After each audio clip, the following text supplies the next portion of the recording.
deep beneath a quiet garden near Cana. Sarah the mole stretched in her cozy burrow. Her velvety paws brushed against the soil walls as she yawned and blinked in the soft darkness. The earth was cool, the tunnels peaceful, and all around her, the roots of plants whispered stories of sunlight and sound. Sarah was not like the other animals. She didn't chase or climb, she listened. And today, something felt different above the ground. There was excitement in the roots, a hum in the soil. Sarah twitched her nose. A celebration was coming.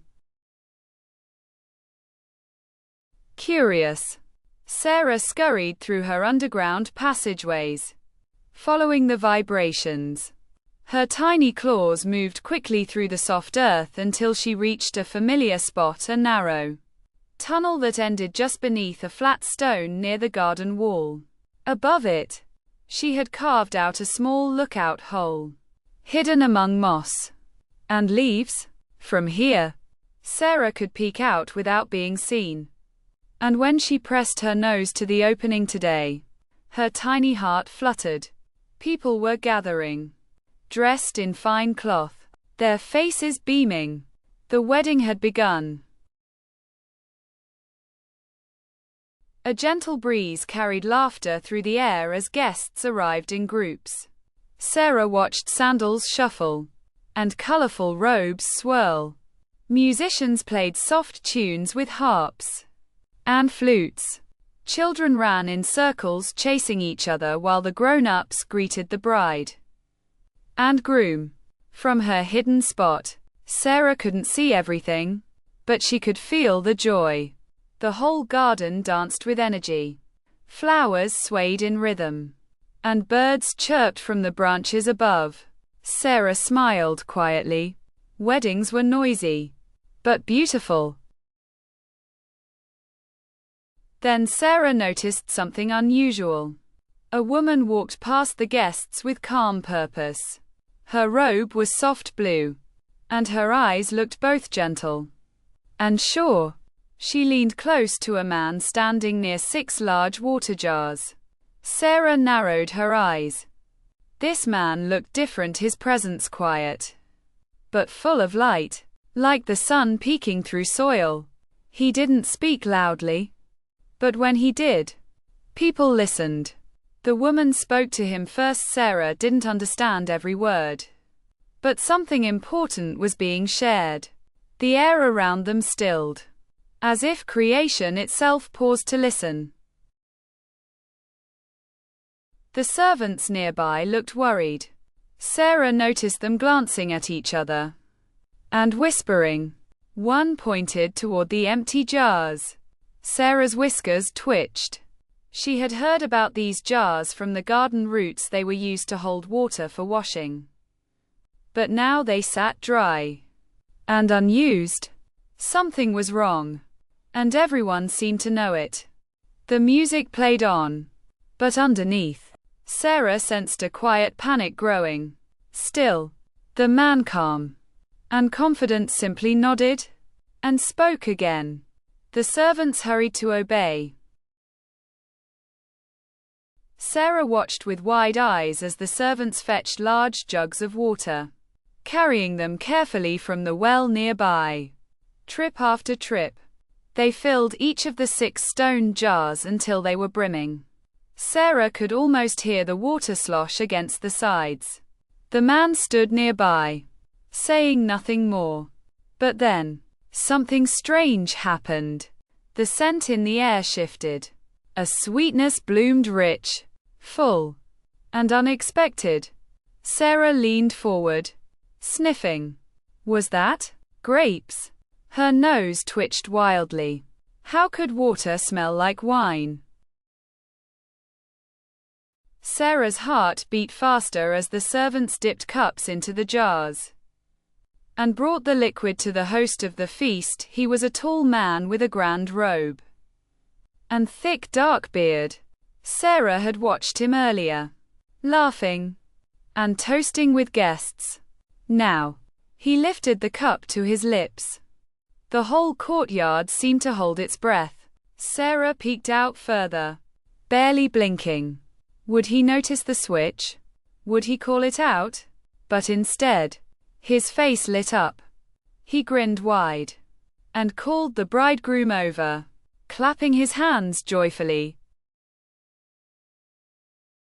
The host's voice rang out above the crowd. "Most people serve the best wine first," he said loudly. "But you've saved the finest for last." There was laughter and gasps of delight. Guests rushed to fill their cups. Sarah blinked in amazement. Water had turned into wine. She didn't understand how, but she felt it in her pores, in her nose, in the vibrations in the earth. Something holy had happened, something gentle and good. And the man who had made it happen. He stood quietly near the jars, not boasting, not pointing, just watching, just present. Sarah pulled back into her tunnel, her heart thumping in quiet wonder. She had lived near this garden her whole life. She had seen festivals and guests before, but never this. Never a moment where the earth itself felt changed. Sarah could still taste the sweetness in the air, not just from the wine, but from the feeling, joy, relief, awe. The plants above whispered with it. The roots vibrated with it. Sarah sat in the dark and smiled, even though she lived beneath the surface. This miracle had reached her. She tunneled deeper for a moment, not to hide, but to feel it more fully. Her paws pressed against warm soil as she listened to the movement above. Feet dancing, music rising. The celebration had come back to life brighter than before. But Sarah was still thinking about the man. Who was he? How did he bring something so wonderful from something so plain? And why had he done it so quietly? Sarah wasn't sure. But she felt that this moment wasn't just about wine. It was a beginning, a sign. Something bigger was starting. Back at her lookout, Sarah noticed how the woman in the blue robe watched the man. Her eyes were proud, but peaceful. She didn't speak again, she didn't need to. It was as if she had known he would do it all along. Sarah stared at them, her tiny mind racing. There was something special between them, a quiet trust. Sarah didn't know the woman's name, but she would remember her forever. She was part of the wonder, too. Not loud, not flashy, but full of knowing. As the sun began to shift in the sky, the wedding feast grew even more joyful. Children danced between tables. Older guests sipped the new wine, shaking their heads in amazement. And Sarah, she rested in her hidden nook, feeling full not from food or drink, but from something deeper. She had witnessed something she didn't understand, yet somehow knew was true. The man hadn't just saved the party. He had changed something about the world. Sarah tucked her head under her paw and whispered to the soil, "Thank you." Time passed, and the celebration slowly shifted into something softer. The music mellowed. The sun dipped lower, casting golden light over the courtyard. Sarah listened as people shared stories, laughed gently, and gave thanks. She closed her eyes for a moment, letting the rhythm of the feast wash over her. This was no longer just a wedding, it had become something sacred. And somehow, she had been invited too, even without a seat, a plate, or a name on the list. Sarah thought about the water jars, how something so ordinary had become something treasured. Could that happen with creatures too? Could someone small and hidden, like her, be part of something big and beautiful? She never imagined being more than a quiet mole beneath the roots. But today, she had seen more than roots. She had seen a miracle. And now, even in her simple burrow, she felt changed, braver, more awake.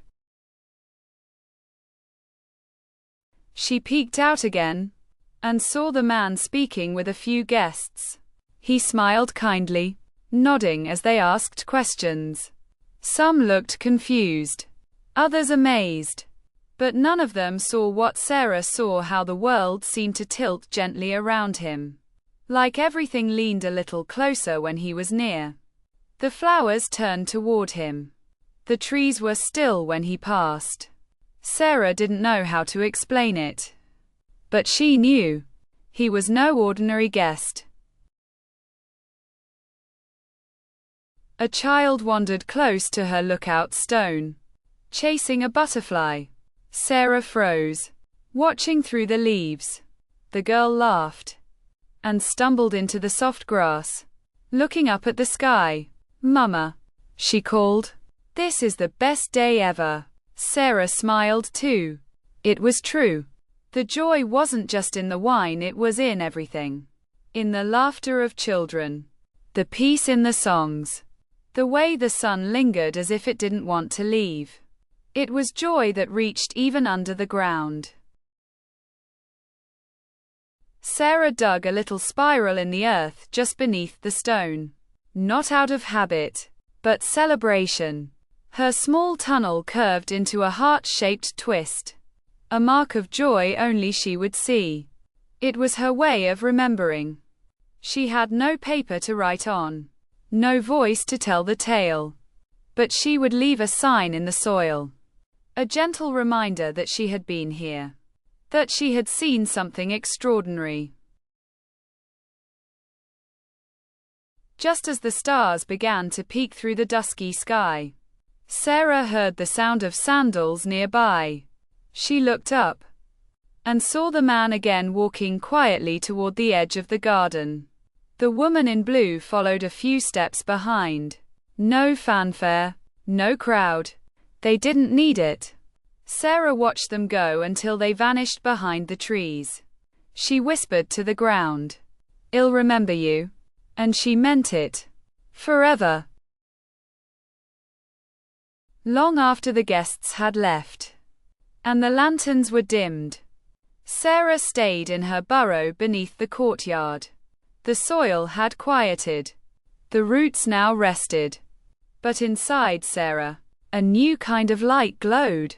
She had seen something gentle and mighty, quiet and powerful, all at once.